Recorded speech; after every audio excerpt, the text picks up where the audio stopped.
जय माता दी दोस्तों। हमारे जीवन में हमेशा जैसे कोई समय एक सा कभी भी नहीं रहता, कभी अच्छा समय कभी बुरा समय, हमेशा चलता रहता है, धूप और छाया की तरह।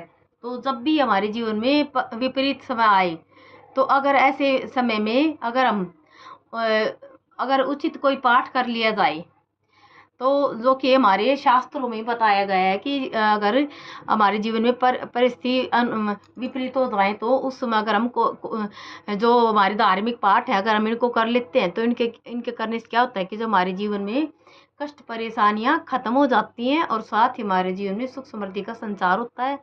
तो इसके लिए जैसे सबसे पहला तो मैं आज आपको 2-4 पाठ बताने जा रही हूँ कि जब भी आपकी जीवन में कोई भी अगर आपको कोई भी परेशानी आपको आए किसी भी तरह की, तो उसमें कौन-सी परेशानी में कौन-सा पाठ करना चाहिए, ये मैं आपको आज बताने जा रही हूँ। तो अगर आपको ये मेरा वीडियो अगर आपको पसंद आए, तो इसको लाइक करना, शेयर करना, साथ ही अपने चैनल को सब्सक्राइब करना। तो सबसे पहला तो अगर आपको महसूस होता है कि आप शक्ति विहीन हो गए हैं, तो इसके लिए आपको दुर्गा सप्तशती का पाठ करना चाहिए।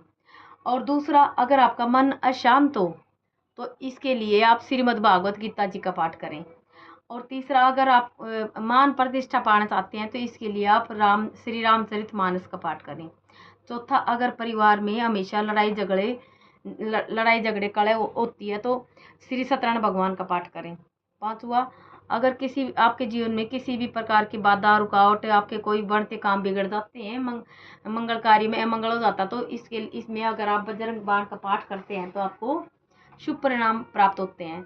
और छठा, अगर आपके जीवन में धन की समस्या हमेशा बनी रहती है, तो इसके लिए आप कनकधारा स्तोत्र का पाठ करें।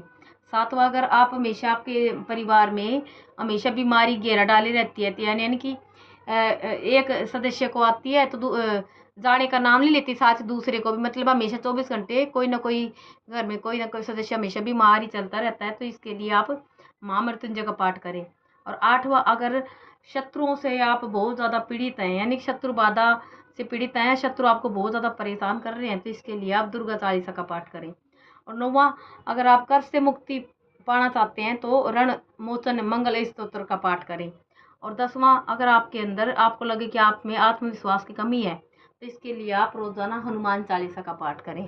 और जो मैंने आपको आज पाठ बताए हैं, वो आप अपनी इच्छा अनुसार, अपने समय अनुसार, अपनी श्रद्धा अनुसार कर सकते। जैसे 2 पाठ कर लिए रोजाना, 5 पाठ कर लिए, 7 पाठ कर लिए, 11 पाठ कर लिए, नियम से करें। लेकिन जैसे एक समय पे, जैसे आप सुबह 7 बजे आपने पाठ किया, तो रोजाना उसी समय पे पाठ करें, तभी आपको शुभ फल मिलते हैं। जय माता दी।